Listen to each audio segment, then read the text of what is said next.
galing ho sa task force na binuo para lang ito sa COVID.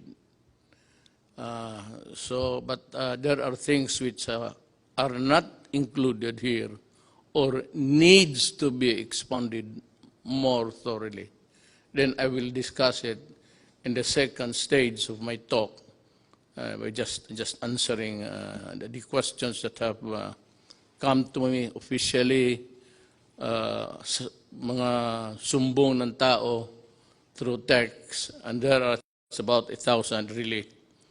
But we, endeavor to read it so that malaman ng tao kung ano ang nangyayari sa sitwasyon natin ngayon.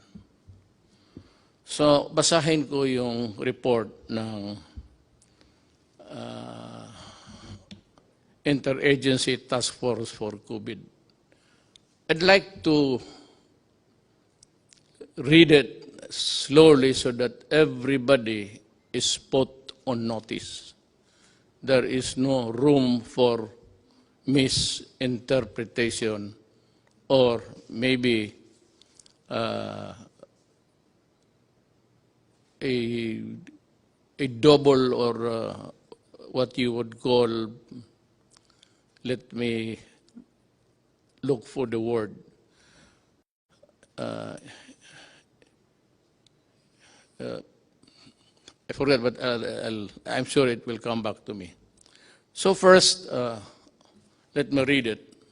Sabi ko para clear lahat. Galing ito sa task force whose actions would govern the behavior of government, pati ako. Ako tiga, the president, so it goes to me, then it goes down to the critical persons involved here. And it is Secretary of Defense Lorenzana and Secretary Anyo of the DILG. Then also critical as the mga manager sa ating economy, pati yung nag-i-implement sa actual distribution. Binigay ko kay General Bautista. Retired na yan sila lahat, all civilians. But I have to have the critical mind of a military sa itong pera. Pag marami yan, pati ako kaya ko yung intindihin about the economy. But yung implementasyon at pagpaunawa kung paano ito gawin, I have faith in these three guys, and I would like them to proceed in a manner that they were trained to act and think, and that is a military-trained mind. Our resources through the Bayanihan Heal as One Law has been mobilized, implemented. Yung iba nakatanggap na, yung iba wala pa. So, as I go along, try to understand what I'm saying. I am reiterating that our most vulnerable citizens, especially the poorest of the poor, must receive the government's assistance immediately o hindi patayan sa gutom. Alam ko na we cannot just focus or zero in itong the poorest of the poor. It's actually it has bloomed into something ginagamit sa politika, mga politiko na will go for the poorest of the poor. Pero yan talaga ang totoo. Marami ang may gusto. I will discuss it when I reach the point raised by Governor Remulla of Cavite, which I think is valid. We'll try to remedy whatever kung may pulot pa tayo sa daan. The economy is not moving, stand still, so wala tayong kita. Ang ginagamit natin, ito na yung nireserba natin na pera. Ang pinagyayabang ko na may pera tayo, it's 300 billion. Mabutit na lang nandyan talaga. Kaya kung hindi, kung minaldas ko yan ng mga project na karamihan naman kukurakot, mas mabuti pa, sabi ko, na itong pera na tinago ni Dominguez, pero may order na tipid ka talaga, tipid tayo. Hindi natin ito pera, tipid. So that's what we do in the cabinet. I am really, alam nila yan, and you can ask all of them.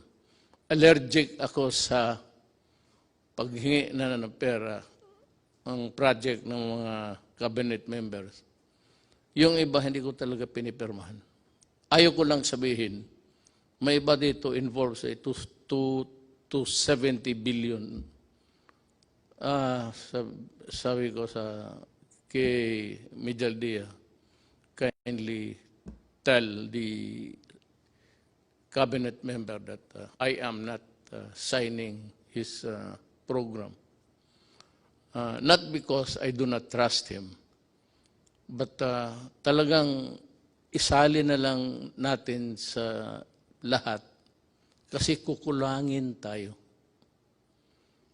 Tapos yung poorest of the poor, yun namang hindi poorest of the poor, magrereklamo yun kasi sila, yung minsan yung nang umuupa lang ng bahay, kumikita ng buwanan.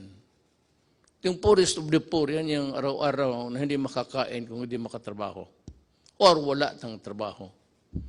Ito namang ang tawag natin na sa middle income, yung kanila, nakaupa lang ng bahay na medyo maganda sa subdivision, then may kunting pera sila para dideposito nila for the rainy days.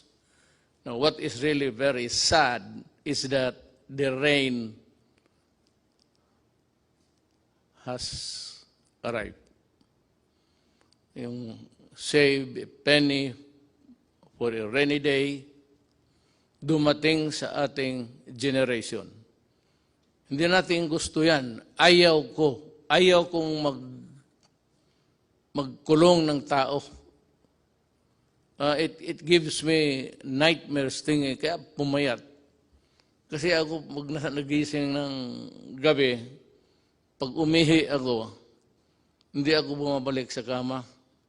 Diretso ako sa lounging chair at mag-isip na ako, maabutan ako ng daybreak, magtingin ako sa labas, sa bintana.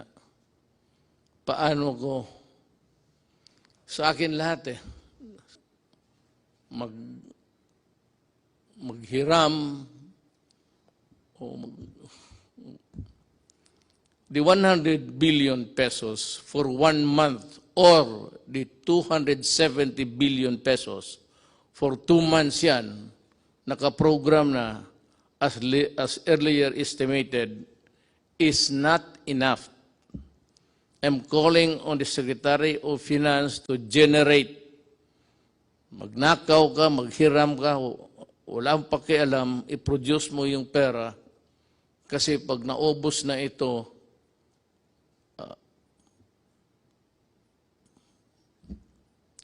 hindi ko malaman.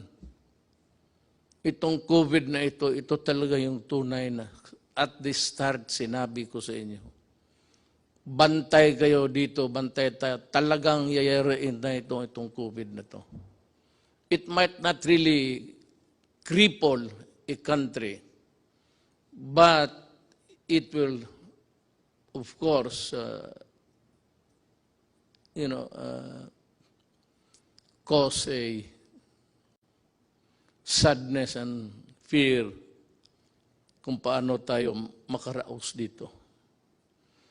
we are exploring options to adjust our budget. Yung budget na yung earlier na budget, wala pa yung COVID. Sinabi ko, bawasan na lang yung iba or totally ilaglag mo na lang yung project na yan, iligay mo dito kasi ang unahin natin, ang tao, ang tiyan. Kasi pag wala nang kinakain, a human being can be violent. Especially makita niya yung mga anak niya wala nang kain, nag-iiyak siya, maghingi ng gobyerno, tapos wala na akong maibigay at maubos yung bigas natin. Parang hindi lang ako, lahat sa buong mundo. Kami yung in charge sa gobyerno. Yun ang problema namin. Problema ko, problema ni Trump, problema ng lahat. Kasi yung economy nila, pareho man tayo lahat. Walang kita. Puro gastos na lang. Wala nang kumikita araw-araw na magbayad ng buwis, magbayad kung ano-ano. That is income for how it would impact on our GDP. Yung GDP is just yung income ng ekonomiya based on the income ng gobyerno. That's what it's all about, actually. So, ang gobyerno kasi cannot print so much money. Hanggang ano lang ang value ng ating economy that is equal to your value, how much money you can print, how many trillion or billions are you allowed. Yan ang economy mo. Hindi mo sabihin na, mas malaki yung iyo kasi mas malaki yung sa Amerika. Sa Amerika naman, lahat may trabaho. Lahat nagbibili ng eroplano, bala, kasi gusto ng gulo. Ang gulo para kumikita. Well, okay, if you look at it that way, well, they want wars to continue so that they will earn, so that yung bala nila, baril nila, yung mga kanyo nila, mga eroplano nila, bumibili tayo. Para, kagaya nitong atin ngayon, patayin yung Pilipino kasi nagre-rebelde. Nagkikidnap, tapos binababoy yung tao, pinuputulan yung ulo, pati mga sundalo ko. Ganon. So that is how it is. Everybody wants war, trouble, because kung wala ng gera, ang kita itong mga to, these countries, producing the armaments and the lethal things in a inventory sa bodega. Ganon yan. Isipin mo na lang kung wala ng gulo. Sino magbili ng bala? Sino magbili ng baril? Yan ang i-share ko, yung nalaman ko lang. The little knowledge that I have. I'm sharing it with you. I may need more minutes or hours to talk with you. But at least kung makinig kayo, you'd be able to understand even my paradigm, ang paningin ko sa buhay. At ang paningin ko kung saan ako tatagal. Saan ako pupwesto dito. Once again, I am asking the utmost cooperation of the public in these trying times. Let us see the needs of our poor brothers and sisters who are hit most by the pandemic. You know, lahat tatamaan ito. Kaya sa lahat ng bansa sa mundo, isang order lang, pasok kayo sa bahay, huwag kayong lumabas kung ayaw ninyong mahawa. But for those people, Filipinos who have to, go out to earn a living sa mga palengke, makikita mo naman, nobody's obeying the order. And,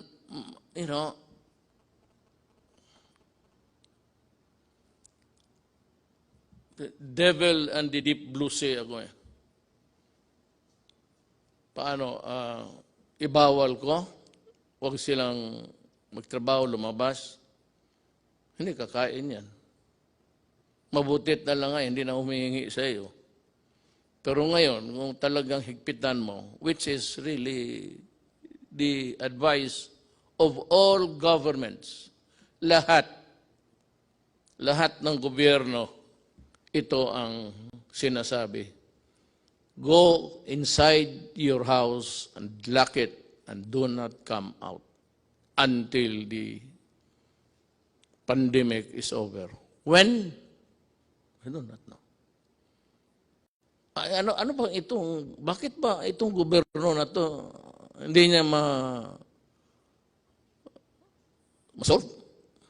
Ikaw, Duterte, lahat naman ng bunganga mo, hindi matakot yung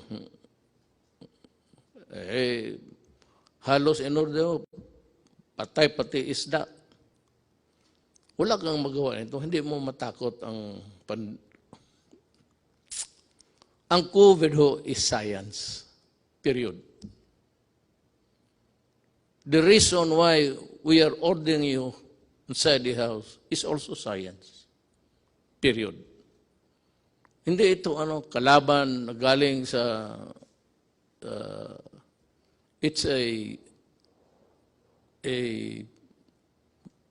goddamn microbe that's crawling all over the world. Sa Amerika, marami na ang patay. Italy, ang France, in one day, or was it Italy? In one day, 500 ang patay. So it's a deadly thing. That is why, huwag kayong lumabas. Kasi, alam mo ito, it's in the air. I hope you were able to see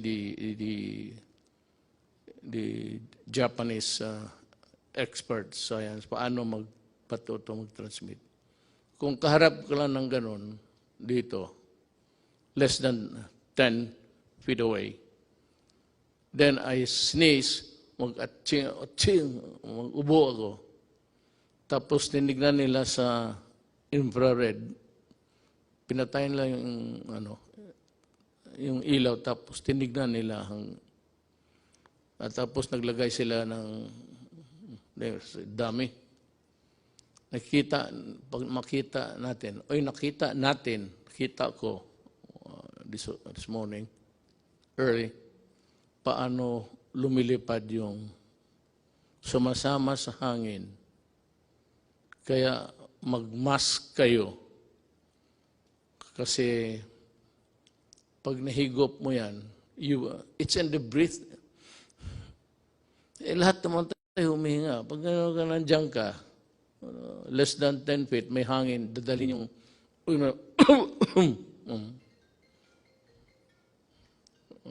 nagtawag na yung si microbe. Yan ang explanation ko. Bakit? Wala tayong panalo dito. Hindi ito. Kung mabaril lang ito, wala. Natapos na ito. Bigay ko lang sa isang kumpanya na sundalo. Dito, sa likod, maraming sundalo dyan. Hindi, tapos na sana ito. Pati sundalo nito. Kaya nakaawa ako sa mga sundalo at mga pulis. I hope that you understand. Kaya that was the reason why. Nagkatotoo ta prophetic. Dinubli ko yung sweldo nila. At maraming pumalag. Teachers and all, bakit inuna ko? Sabi ko, yung mga pulis pati yung military, utusan yan ang buhay ng bayan. Pag may sunog ang pulis, pag may gulo ang military, pwede silang mamatay. Kaya nga ako, umiinit yung ulo ko. Pag sinabi ng mga, pinuputol yung sabi ko, I said I was laying down the predicate. Alam mo yung mga tao talaga, yung mga opisyal, mga former generals pa, ikakat nilang pag lumaban at ang buhay ng pulis or military nasa alanganin, bumaril kayo at sa ulo mo, kundi aabutan ka. And the classic example was yung sa Caloocan. I think it was about 2 months ago. 8? Or was it last year? Yeah. Nilapitan niya yung adik. May dalang knife. Lumapit ang pulis. Lumapit rin, lumaban. Naunahan pa ang pulis na saksak, patay. Ayaw ninyong maniwala na ang adik sira ang utak para mo tinapakan mo yung sarili mong utak at binalik mo sa ulo mo. Puro ulol yan. Kaya lahat naman ng pumasok dyan, talagang ulol. Kaya magmanaalanganin yung gobyerno, I will not allow na mamatay yung puli o sundalo o civilian tapos mabubuhay itong mga kriminal, mga adik. Ngayon magsabi kayo, COVID ngayon, quarantine, magnegosyo kayo.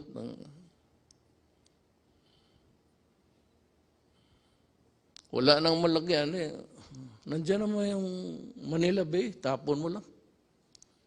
Tataba pang isda dyan. Totoo lang. At sasarap. Sinabi ko na sa inyo, huwag.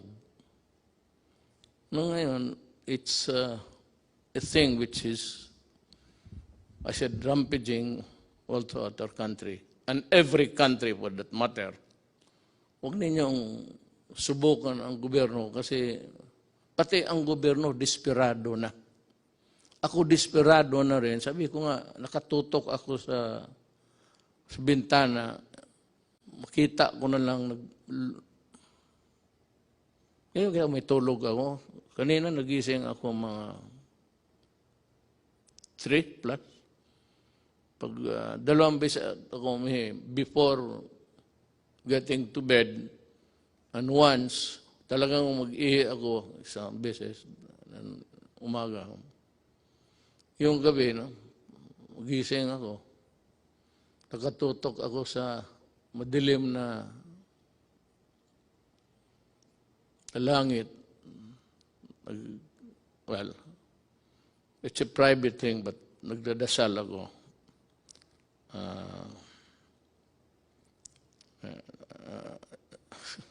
Basta nagdasal ako para sa bayan ko. Kasi yung iba-iba ang Diyos nila eh. My God is the true God. It's only one God. Doon lang ako na, hindi ako nag-ano ng iba. One God lang ako para isang salita lang. Hindi na marami pa akong intermediary.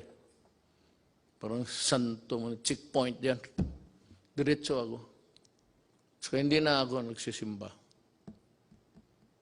At ang Diyos ko is God the Father. He's only one.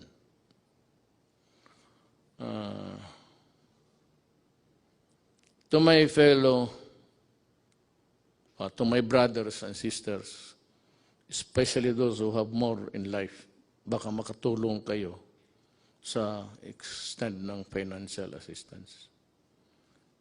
Kung hindi mo na masyado kailangan at alam mo na may minagugutom, bigay mo na lang para hanggang maubos ang may border yan eh. Tulong mo hanggang dyan lang. Ang gobyerno, ganun. I would like to be honest. Ang 100 billion pesos per month, 300 yun. So, ang 100 billion pesos budget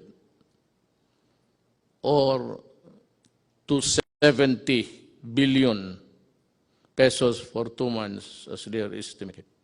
Hindi talaga tatagal yan. It's like water, spring. Ewan ko itong Pasig River, how long it would. But long after wala na tayo, siguro yung Pasig nandyan pa yan. Pero hindi yan kagaya ng ating gobyerno na walang katapusan ang pera. Your money, money ko, money ng mga sinong may deposito sa bangko. Pag ginastos ko yan, mauubos talaga yan. Wala namang kita puro bigay na lang.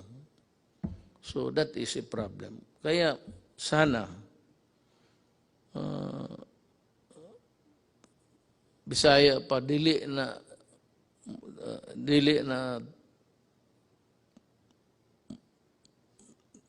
ang tubig mahubas po. Maybe this Pasig would take about 500 years to dry up, but it's not forever. Kaya, ako na, intindihin ninyo ako. Kaya kung may pera lang talaga, hindi ko hawakan yan. It is not my money. Hindi ko naman pwede manakaw. At kung manakaw ko lahat, anong gagawin ko sa pera na yan? Ang edad ko, I just turned 75 last month. With the remaining years, anuhin ko yan. May I ask itong, sige na, corruption, walang, ngayon itong mga nagpa-posturing, may sabihin ka, ang sentence mo, pulis yan ang sabihin lang na, bawal yung magpatay ang pulis. Nasira tuloy kung ano at bakit ka pwedeng patayin. At may bakit na hindi dapat pumatay ang gobyerno, o pulis o military. Nawawala tuloy sila kasi nagle-lecture, bawal yan. Alam mo, kayong mga opisyal na pulis, dumaan man kayo. Tignan natin yung record ninyo. One of these days. Sige nga. Magprangkahan tayo. Ilabas natin lahat. Ilabas mo kung ilan ang pinatay ko. O ilan ang kabit ko. At ilabas ko rin kung ano kayo. At sabi nagpapahiro. Stop it. Kukurnihan ang mga tao niyan. Na may mga salita kaagad kayo, balik ta rin. Yung naman ngayon, hindi pwede yan, dalawa, kasi bawal sa konstitusyon. Hindi nila alam, binabasa ko, batas mismo. Under the Constitution. Yung mga style na gano'n. So what's new? What's new with more than what is new? Ito nakasalasay ang I hope I pronounce it correctly. Nakasalay ang bayan natin sa pag-unawa sa ating isa't isa. Wala naman akong makuha sa inyo. Nagbabayad ako tuloy. Pati ako binabayaran. Daldal kayo ng daldal. Wala naman, alam ninyo, wala namang income. So, sino pinaparinggan ninyo? Sino yung trying to be smart elect. Yan ang nasa gobyerno ng iba. No, do not compete with me because you are not a lawyer. And a lot of you, you do not know your law. Sabi ko fiscal ako, 8 years ako nagtatrial. Lahat, anong kaso, rape, murder, police, pinatay, police nagpatay. So, huwag kayong mag-compete kasi may kulang eh. Tapos yung kulang ninyo, I will supply it, and then ma-insulto kayo. So next time, look for a valid issue. Kung yung, basta may sinabi ka, lalo na yung favorite na extrajudicial death, lukso ka agad, maraming magsalita. Para lang makasalita. Wala namang ginagawa. At hindi naman nagawa. Nung nandoon kayo. You know?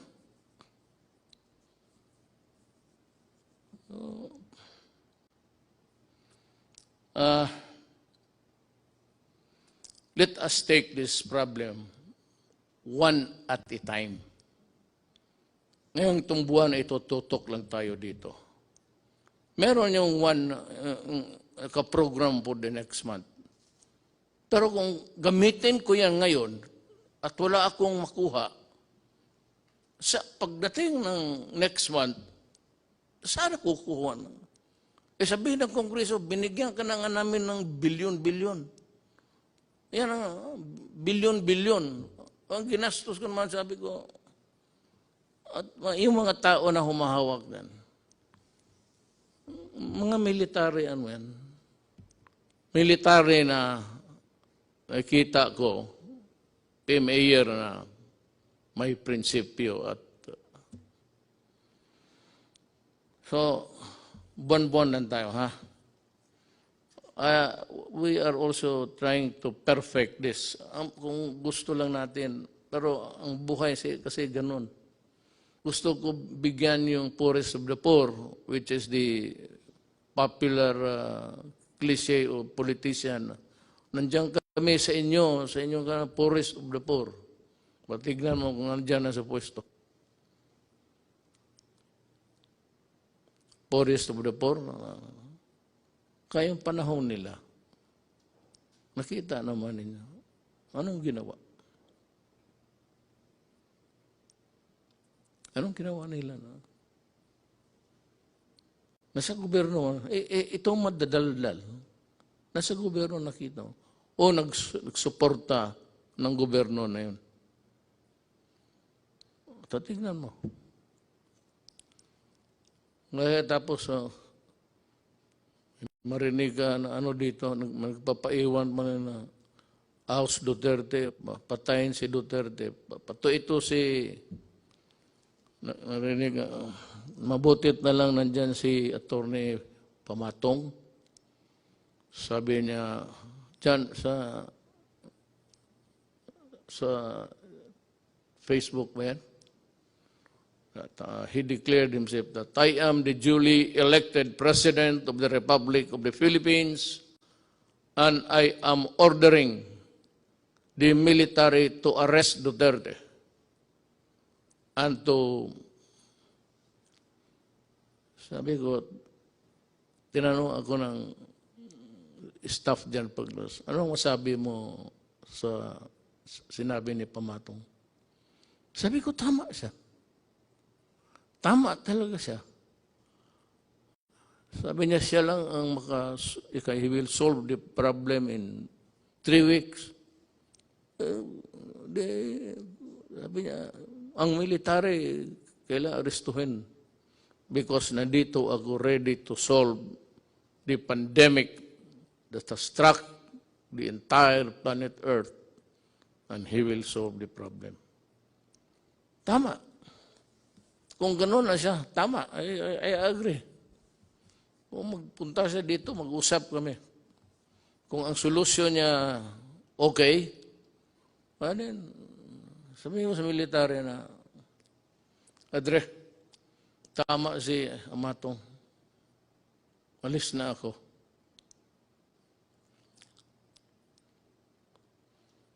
Yung private sector, kung makatulong lang kayo. Alam mo bakit?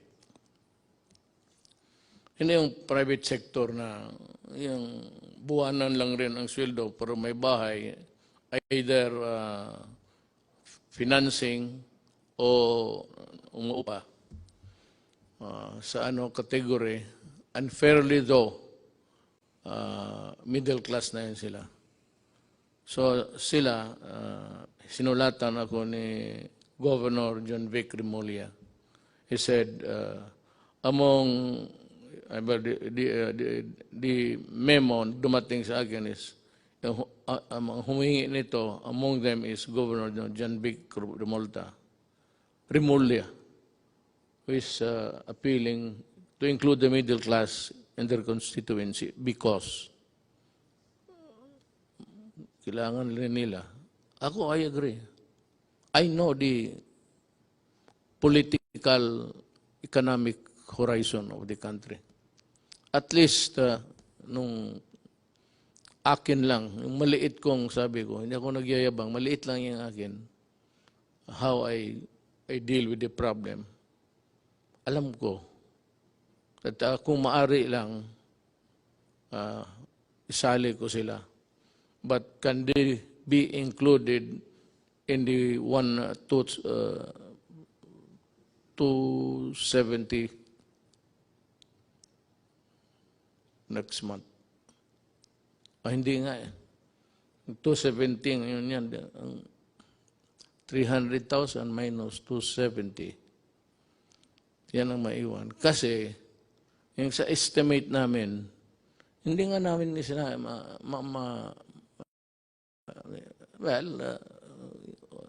yung ilan ba dito talaga yung middle class na at yung middle class na floating lang, nandiyan lang.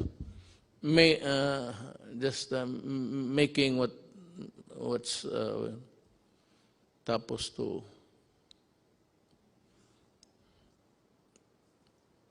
both ends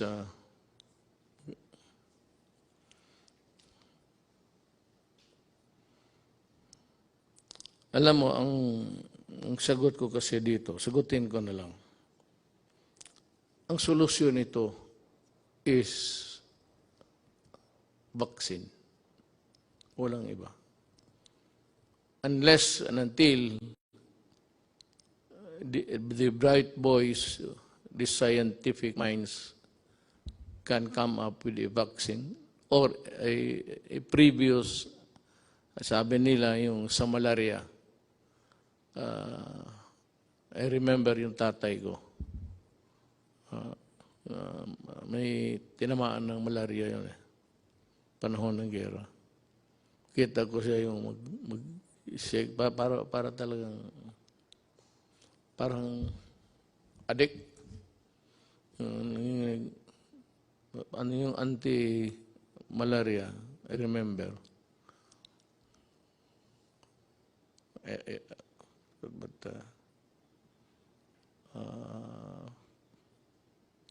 mamaya sabihin ko. Alam mo, there are things, but I will like to, ayaw kong sabihin ko na hindi ko isali yung sa task force. Kasi sila yung mga doktor, sila yung mga economists, sila yung lahat ng tipon-tipon. Tapos experts ng anong field, infectious diseases or whatever. And they are better and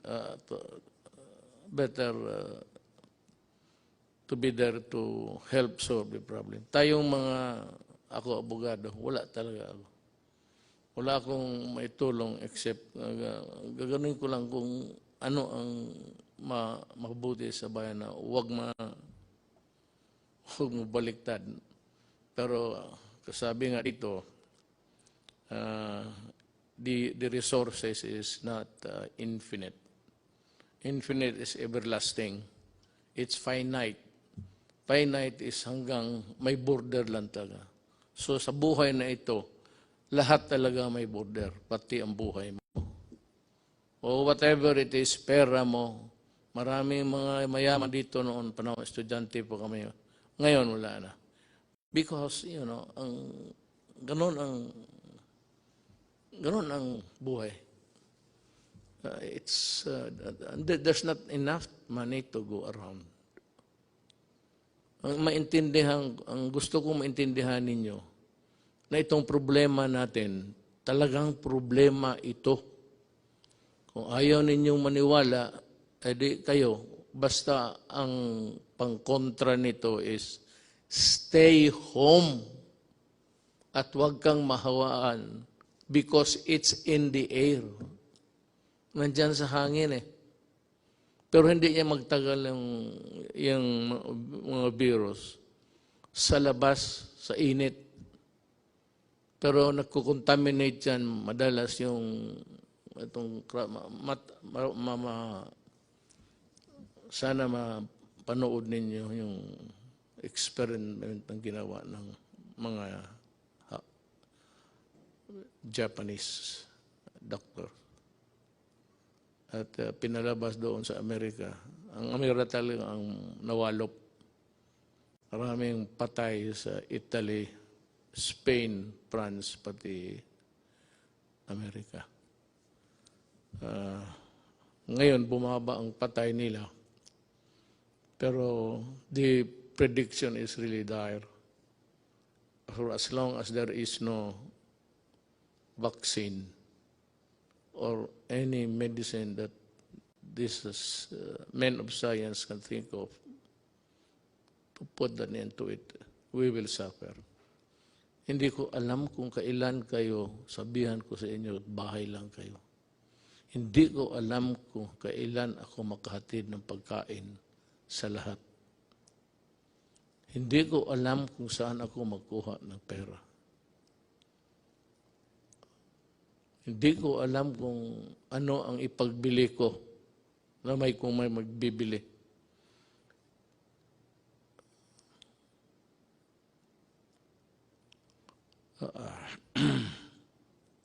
So just stay alert. Makinig tayo sa, hindi ito trabaho ng abogado ha. Trabaho ito ng mga medical experts pati men of science. Hindi, kami, I just happened to be here. I just happened to be here to my chagrin, maybe. Bakit sa panahon ko tumama itong mas matindi ito sa gira. Walang kalaban eh, hindi mo makita. Kakita mo pati lahat, pati Taliban, takot sila. Lahat. Kasi yung pawis ng sagaran mo yung pawis, yung distance rule, social distancing. Okay, I just say distant rule. Isundin lang ninyo. Kung hindi ninyo masunod, well, I would say na hindi naman kasiguro kayo mamamatay. I hope not. I hope that you will not get sick. I hope that you will not die. Alam mo bakit kung mamatay ka? Sabihin ko sa iyo, galing hospital o saan ka clinic, your body can only be handled by people who are fully protected. Hindi ka na makahawak kung sino yung namatay. Ayaw ko nang magbanggit ng ano pa. Basta kung sino yung namatay, hindi mo mahawakan. Balot, diretso yan, tapos diretso sa sunugin crematorium. Hindi ka nga makaburol. You will not be allowed na magburol ka ng isang tao na matay sa COVID. Sunog talaga yan.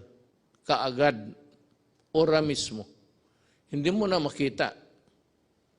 Makita mo na lang sa malayo na yan, kinakarga ng punerarya, car, funeral vehicle. Pero hindi ka na makalapit. Baski mayaman o mahirap. You will not be allowed to go near, touch the terrorists. Wala, diretso na. At walang libing yan. Sunog. Kaya I am forced to say this because dapat ninyong what is really at stake. At ano ang, kung hindi kayo magsunod? And as I have explained, it is like yung kadena de amor. Habang may driver mo, o magpunta siya sa utusan mo, mahigop niya, bumalik siya sa kotse mo, magsakay yung anak mo, ikaw, makuha mo.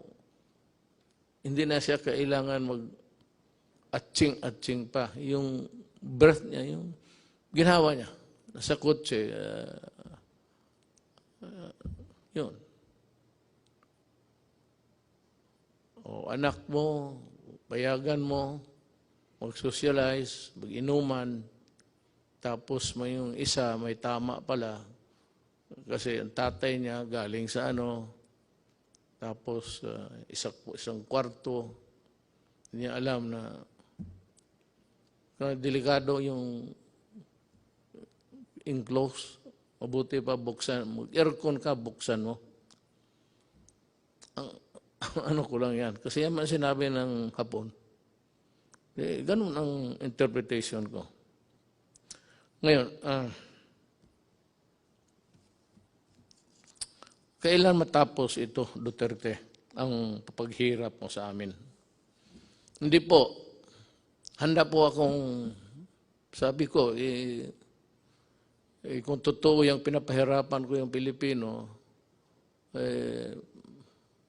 anytime po, sabihin ni Amatong bababa na ako, at sinabi ng military, totoo yan, subukan niya itong 3 weeks. Okay. Wala ka naman ako dyan para makatipid tayo sa bagay, wala nang burol yan. Hindi yan yung patay mo na tatay, nanay, anak, asawa, na iburol na mag-iyak ka, maraming bisita. Hindi mo nga makita hanggang distansya ka lang. Hindi ka maglapit. Parang robot yung dyan lahat sila lang pwedeng humawak, sila lang pwedeng magpasok doon sa burner ng katawan. Sila lang. Ikaw, tingin ka sa malayo. Yan ang consequence ng COVID. Ayaw kong sabihin yan. Pag yan ang totoo. At kung maniwala kayo o hindi, kung ayaw mong maniwala, di magpakamatay ka, makita mo kung saan ka dalhin at papaano ka. You are not even buried. You are, because you are a dirty carcass, patay, you must be destroyed by burning. Dahil sa COVID. The one single ang sa atin, COVID. Lahat yan. Yung problema natin sa COVID. Ang anong solusyon? Huwag kang mahawa. Paano po? Huwag kang lumabas ng bahay. Paano ang kain namin? Maghanap ka ng paraan. Pero, mag-ano ka lang, basta may mask ka lang. Kaya sinasabi, ako hindi, yung mask na, hindi naman ako magsasalita dito na parang gangster. Paano ko sabihin sa inyo, ito mo itong to. Matapang daw raw, kaya niya yung COVID. Magipag-usap sa atin. Hindi, risgo ko na yan.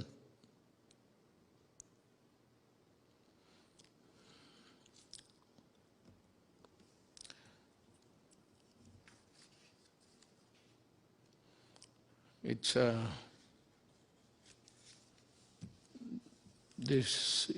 this being the Holy Week, I am calling on the nation to come together this Holy Wednesday afternoon and pay tribute to the indomitable spirit of the Filipino and unite in one prayer to God to fight our common enemy. May dagdag, nag-improve ba tayo? I really do not know. How many died today? I have no, hindi ko alam kasi per ora yan eh. Pero sana, well, ang ano lang nito, God is the only one who can really solve the problem for us. Ang tulong ba sa inyo ay sapat? Kayong poorest of the poor at kayong well, I would say you have to consider us also as poor because yung deposito namin, yung aming pera, may border rin ito, ang bulsa. Hanggang dyan lang ako. Kaya na-discuss ko sa inyo. Pero kung pagkain, may makain ba tayo? Bigas, I will try. I will try. Maghanap ako paano ang paraan. The greatest danger dito is doon tayo bumibili sa kanila. Ayoko lang sabihin I do not want to mention the country. But kung sabihin nila, alam mo, sabihin ko magbili pa ako kasi maubos na. Sabihin nila na, sorry, ito, hindi namin alam kung gaano katagal to. Mag-i-reserva lang namin. Maya na pagkatapos sa COVID, pwede kang pabilihan ito. So, kailangan ng categorical statement from me coming from the Interagency Task Force. Ang lockdown, wala talagang solution. Pero kung ayaw ninyong maniwala,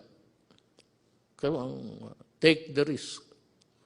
May mga tao rin talaga, alam mo sa totoo lang, I'd want to be, hindi ako nagbabastos ng tao. I'm just trying to explain to, sinishare ko nga sa inyo kung ano ko yung nakuha sa buhay, na pag-aralan ko sa buhay. Not necessarily sa eskwelahan. Alam mo, kung magdating ito, talagang maging crisis, hawa dito, hawa doon. Yung SARS, hindi nagtagal, tinignan ko, maraming namatay sa iba. Pero dito, wala masyado. Ang sabi ko lang, I am not posturing a position here. Baka talagang mali ako. At ito namang dependent to look for a yung statement na dangling para makapagsalita ang bunganga. Hindi ko, I am not, pero baka yung init something to do with it. I hope, that's just my prayer. There are a lot of people also coming up with that kind of thinking that maybe yung weather, climate, temperate zones, tropical, init, makatulong. So yan ang hiningi ko sa inyo, yung panawagan ko. Be patient at intindihin ninyo kami sa gobyerno. We would appreciate it. Yung ano lang, mag-intindi lang, patient, huwag kayong masyado. Total, kung sabihin ko na talaga na wala na akong magawa, then magplano ka na kung anong gusto mong gawin. When the resources are all exhausted and the pandemic would claim millions of lives, I hope really and I pray that it will not. Pero kung ganon, wala na akong magawa. Malapit na. Ilang buwan lang ang reserba natin. Ako handa akong ipagbili yung buong Dewey Boulevard sa gustong mag-reclaim. Bigyan niyo ako ng bigas. I-approve ko yung, kasi hindi ako pumayag na mag-reclaim because reclamation sa Manila Bay would trap is environmentally mag-collapse ang Manila. Tapos there will be I would say, may mga syudad na bago, mga apartments, mga high-rise. But then, the city of Manila, given its lack of yung water treatment o treatment sa waste o wala. So pag ganun ang ginawa mo, patay ang Manila. So sabi ko, kung gusto ninyo, you just wait for 2 more years. Bahala na kayo. Ang susunod sa akin, He will decide for us. Or if I do not reach the finish line, then my successor will do it for you also. Ako, lumalabas ako, hindi naman ako pwedeng ang lahat ng tayo magtago, wala na.